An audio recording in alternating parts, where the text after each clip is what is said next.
Hi, and welcome to the Soul Mazal Emunah series. I am your host, Rabbi David Katz. And we're picking up where we left off. Let's go.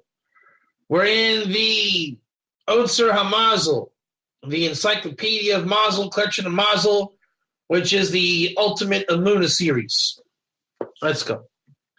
Hemshech Michtav Miliyahu Hadvarim Amurim Lagabi HaYochid HaPrat. The continuation from the Sefer Mechtav Miliyahu speaks about things concerning the individual, the specific rather than the general, the individual rather than the collective. It's in our hands to explain two types of Mazal that are found in the governing of this world. Right? God governs this world, type 1, hurry up.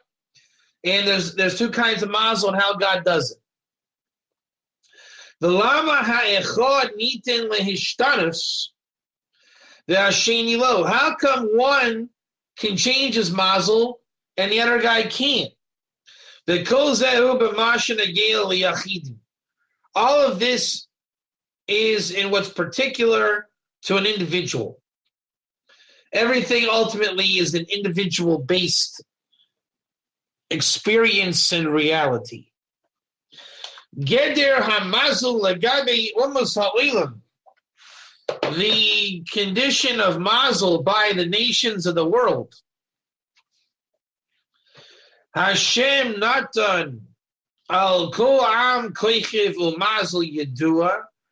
God has placed on every idolatrous nation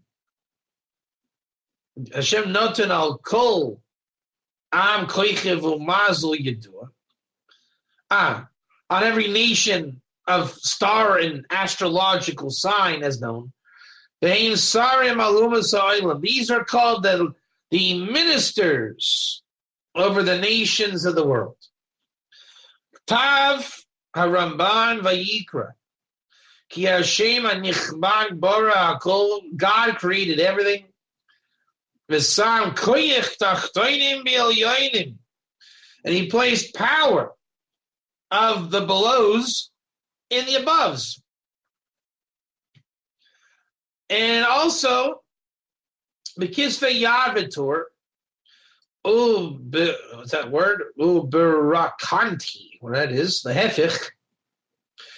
The Sam Koyach El Yoinim B'Tachnain. He also placed the power of the aboves in the belows. And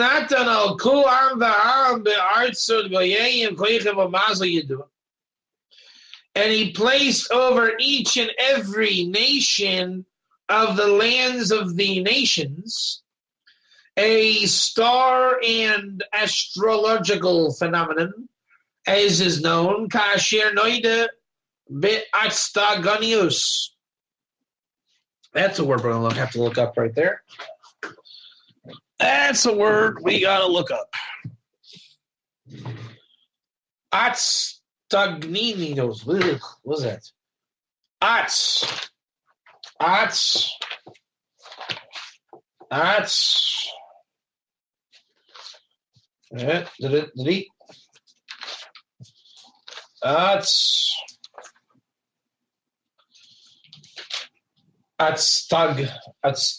What's that? Atstag.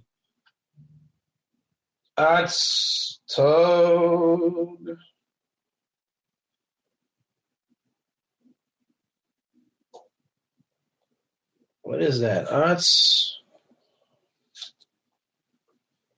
think it's going to be astrologers, but what's that word? Atstagninos. Atstagninos. Atstagninos. Atstagninos. Let's use Rabbi Google here. Since Rabbi Jestro Jackpot didn't work out. Let's see here. Atz. Tag. Minus. There it is. Astrologue. Yeah, astrologer. Okay. Just making sure. We don't need to do any of what are here. And this, as it says, that is a portion of God, your God. Otam l'kul ha'amim. V'zeu shenem asher chelek Hashem l'kecha otam l'kul ha'amim. Ki chelek l'kulam mazalos b'shamayim gavoyim aleim malachi elyin nitna l'yos sarim aleim. So God gave like the portion of the essence of that nation and a heavenly minister over it. As it says in Daniel, the minister or angel of Pras, Iran, stood against me, and it's written, V'hine sar yavim bo. Here comes the minister of Greece. That's what Michael said in the book of Daniel. So Daniel was a revelation of this, of the ministers over the nations. 70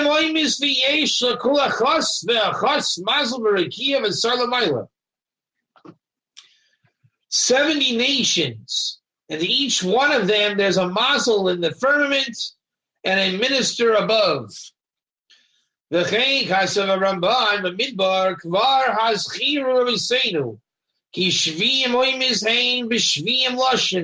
nations and 70 languages. Each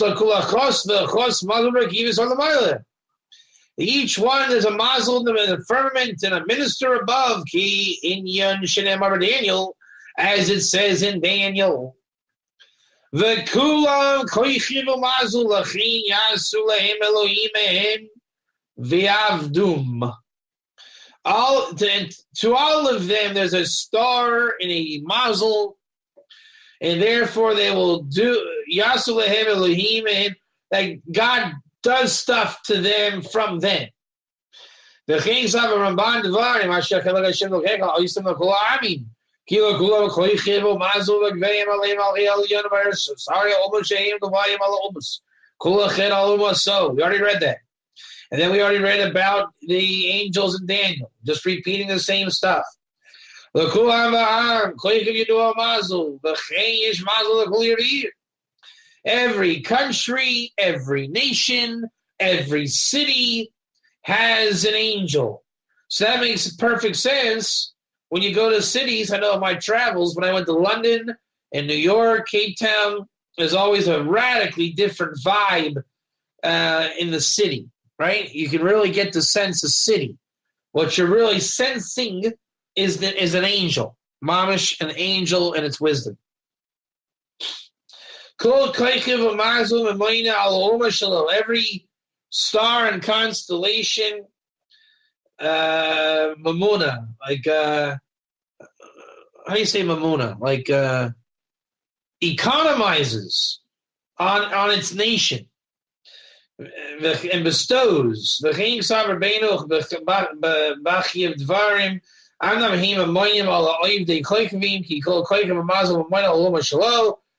amar b'sifrei HaChochma, Hamafayre Chochmas HaKoyrevi Mazal Ikrev La'artzis Yishmael Mazal Keshet the Pras Mazal Gedi the Plishtim Mazal Betsula O Moznayim La'edom. So Ishmael has its own astrological sign. So does Edom, and so does Iran, and so do the Palestinians, i.e. the Plishtim. Virgo, Aries, all these different things. The nations serve with intermediaries. Yisrael Mashivim Kol HaKavod L'Siva Rishayim V'Loim Sayim V'Zeh Shorosh HaEvda. What is the difference between the nation of Israel and the Goyim? The nation of Israel has no intermediary. Shituf alert! Shituf alert! Shituf! Obiyar Zrul et Sari Zayin Ksav Shigar Edo Ben Omas of Israel Shehein noigim kavod lesivas himsayis v'nachnu moshirin kula kavod lesiva rishona v'lo v'soyim. They give honor and privilege to their intermediary host. V'chein sav v'gudi v'mamarim v'zeh kol sharish hegel beit Yisrael v'amim shemos ha'olim v'choshim v'deheim hoilim v'shtalusim. It makes sense. Yeshu would be the backside of Metatron, right? So when Ishmael and Iran, they receive from their astrological signs, Virgo, Aries. So a Stam Christian or Islamic faith that revolves around the Messiah or Yeshu, right? Isa is the part of the Messiah in Islam, right? What that is a tikkun for the backside of Metatron. So you're a nation trying to get through your intermediary shituf, get your sustenance through an intermediary, and your intermediary is going to come, let's say, to Virgo, right? But the people of Iran are not masters of astrology.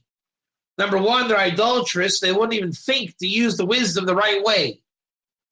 So by having religion of Christianity and Islam, for example, then it's Metatron on the backside. So once you go with Yashka, it's just kind of a general shituf. It's like you're already in the mold of shituf, and then you're getting your sustenance. And it doesn't have to be a clear connection because you're getting it from backside anyways. All they're doing is the wisdom is used for the intermediary, and Yeshu is just an easy target to generalize how you're going to get at your shefa from the backside. And that is the essence of Metatron on the backside. Einam tachat reshus Hashem yeshiris ela al yadeim sa'i. They're not under the jurisdiction of God directly, rather through the intermediary. Umasa oilim monhagim tagas and hagas hateva. The nations are under nature. The arrangement of the solar system, which is nature, life cycle, and this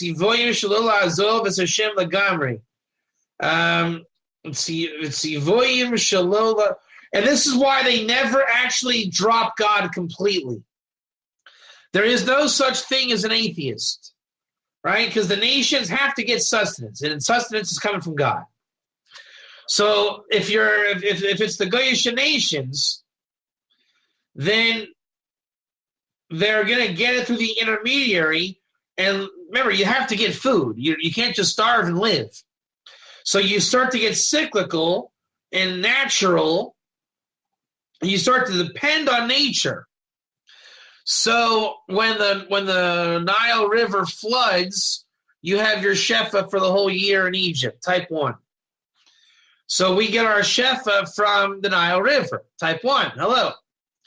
Therefore, let's just go ahead and worship the Nile River, because if we worship it, we won't let it go, and we'll always get our shefa. Make sense? Type 1.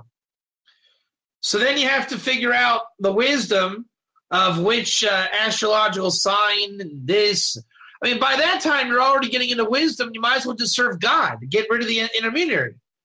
So if you just call it, Yeshu loves us, right? That the river just floods because it's close to Easter. I mean, whatever it is, whatever denomination you need to believe in till you get your sustenance to rationalize that the Nile River flooded because Yeshu gave us great gifts.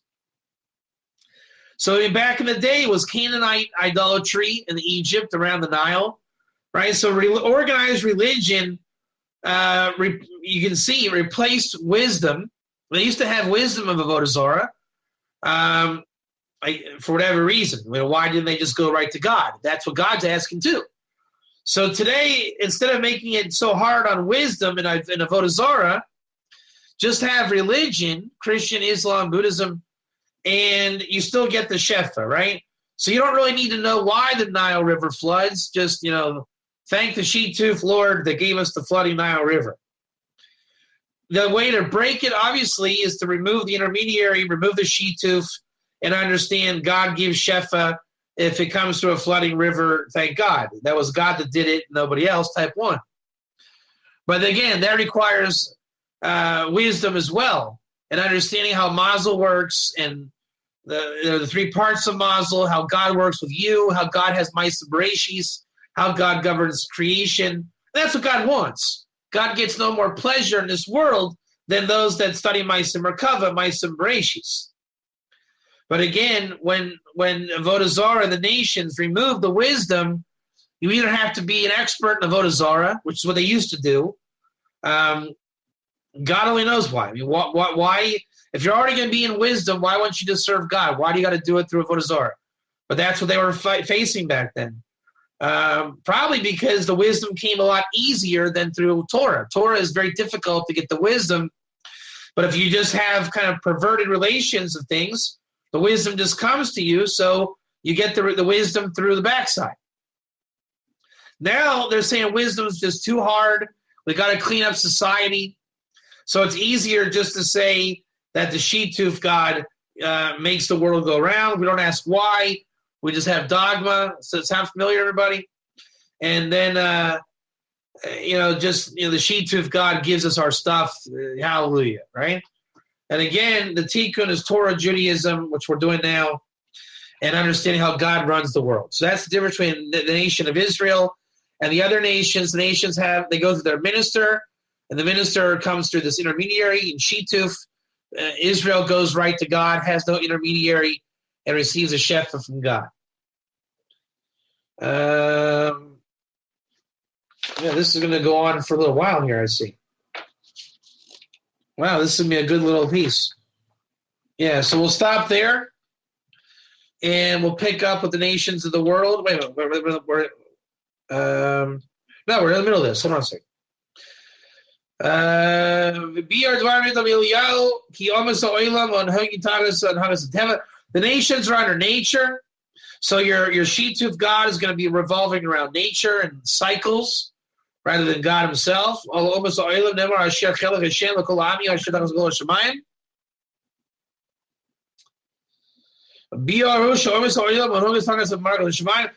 they go by like the solar calendar, the seasons, the sun god. Again, when it goes into organized religion, it just becomes McDonald's, right? Buddha loves me because the sun is shining, which is all based, nature-based, time-based, the world events-based.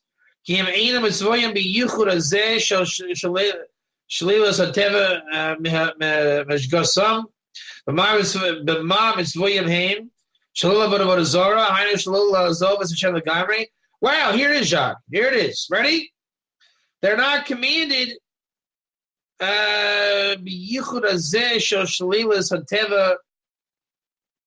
Wait, how do you say this? This is very good. Let's say it. They're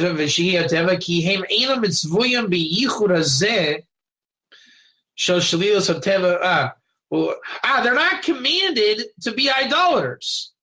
Right? God is not saying, hey, everybody, I know it's real hard to serve me and all, so go ahead and be a Christian and be a Buddhist and believe in Shituf. Type 1. Ready? So then what is God's requirement for the nations? Type 1, everybody. What does God want? Everyone believes in God, and God's there, and Shituf exists. So what does God want from everybody in the nations? They shouldn't serve idolatry mamish. What does that mean? What does it mean then, Jacques? Not to serve idolatry mamish. What does that mean? What is the ikr here? It means to not forsake God completely. He doesn't want faith in a total avodah zarah in place of faith of God. Now, we are not saying Shituf is good. What we're saying is, why does God allow Shituf? Right? Everyone hear the question. There are nations in the world that are in Shituf. What is God doing by Shituf? The ikr, the real ikr is don't forsake God completely. That's what God wants. Don't forsake me completely. God is merciful, and you understand some people will unfortunately, partially forsake God because it was a sunny day, and that's a good Christian thing, right? God's saying that's not the best thing in the world. You can become Ger and become attached to Israel and get your Mazal, but at least you know that there is a God. And we all know this, right? Shituf means that you believe in God, but you just kind of, you cheat on wisdom and you believe in the Shituf. Because what God is really makbid about is don't forsake God completely. Don't say there is no God and Mr. Potato Head gave me my stuff, right? Don't say that you get your stuff from Mr. Potato Head doll, that you dress up with glasses and stuff, and that's God, and God gives you stuff. That's too much. That's gone too far, and you've forsaken God, and it's straight up idolatry. He says, but the nations, remember, they have a heavenly minister. It's not like they can so much help their shituf, right? Over Ireland, there is a minister, type 1. That's right, shituf is the filter. So they're going to say in Ireland, the grass is green because the church is green, right? Church is green, grass is green. And it's not the worst thing in the world. They understand, okay, God makes the grass green, and God gave us the church, and the church is green. Hallelujah. It's better than saying Mr. Potato Head made the grass green. Now, does God want to leave the heavenly ministers of the world and the filter and the shituf? Read the Ramchal and Mashiach. In the time of Mashiach, the heavenly ministers will all be brought down, and God will be one in the world, and his name will be one. The world will be Ger. Everyone will recognize God. No more shituf, idolatry removed, yada, yada. Does that sound like a good thing to you? Sounds like a good thing to me. So while we're amending the universe, there is shituf and heavenly ministers and the filter, but to say that there's no heavenly minister is false. So if you say you're a complete idolater, you are denying the shituf reality, that there's a heavenly minister.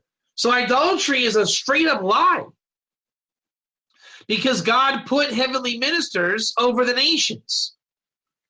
Now, the nations are to remove the heavenly minister through the Torah and belief in God and bring the world to believing in God. And then you have the Sitra Achra, which is the heavenly ministers fighting for their shituf. So at the very beginning, how did the heavenly ministers defend their ground? Let the people engage in Avodah Zarah, and then no one can remove the ministers, right? The ministers made a fence for their shituf. But that's stupid, because it's a denial of reality. It's like the snake doing more than he could or should. So God removed the Avodah Zarah and said, all right, everybody, there's no Avodah Zarah, there's a God, and now we're going to just go shituf, because the ministers have their post. So the final repair will be when God brings down the ministers, which is the task of the nation of Israel, to make God one in the world, God one, his name one, and bring all of planet Earth and the nations to recognize God, remove the ministers, remove shituf, and pronounce the Shema Yisrael, Hashem Eloheinu, Hashem Echad. That's all this week. I hope you enjoyed. You can see how, Jacques, your meme is pretty good. Where there's Mazal, there's no shituf. Where there's shituf, there's no Mazal. I think that's definitely the theme of the nation, the almost the oilam with Mazal. It's definitely where we're seeing this thing. And Emunah is a big deal. Where there is true Emunah, there is real Mazal. Where your Emunah is false, then your Mazal is lacking. And I think look, shituf is not a great thing. It's the concretized backside of the Noga. It's just part of life, right? Well, I think we all kind of have klippa in our lives. Shituf is something there. God put it there, allowed it to be there. Avodah Zarah was never supposed to be. And shituf is destined to go down. That's why there was a Har Sinai in the giving of the Torah, because shituf ultimately will be removed. The foreskins of the hearts will be circumcised, and God will be one in the universe. Why did God create Klippa? Go learn Kabbalah. That's how the creation of the world was made. The tikkun of the world is when we redeem the sparks of Kedusha and remove the klippah from the garden, and God is one on earth. That's just the Kabbalistic mission. Nation of Israel was brought out of the Shituf. Would you say there's no real? We know for a fact there's no real Avodah Zarah today. When there was never real Avodah Zarah in the time of the Canaanites, because there was Shituf, but the Shituf was in what do you call it? Cahoots with the Avodah Zarah. So the Canaanites were idolaters, but that was by helping from the Shituf, the ministers. So today we know that prophecy was removed and Avodah Zarah was removed, and with the advent of Christianity and religion, everything of Avodah Zarah today is Shituf. And again, that's just how God created the world. He created the foreskin. He took a nation of people to be removed from the foreskin. And the final repair is when we remove the foreskin from our hearts and our ears and our physical bodies, everything. Why would God allow there to be Shituf? Very good question. We know that God created man in a world where we have to finish the job. We see it. It's not exactly Avodah Zarah. Because underneath of all Shituf, they do know there's a God. So what God is saying is, through Shituf, just don't abandon me completely. What God is saying to Adam is, don't abandon me completely. And God has the right to say that. I am Hashem your God, and you shall have no other gods. It's definitely a great philosophical meditation. They have to make it better first. Then they can let the filter up. 100%. Why were you all idiot kids and now you're grown, mature adults? It's just how God made the universe. All right, Shituf is nothing more than Mohin, the Katnut. And God willing, we'll be in Mohin, the Godless, before not too long. That's all for now. See you guys for class on Thursday.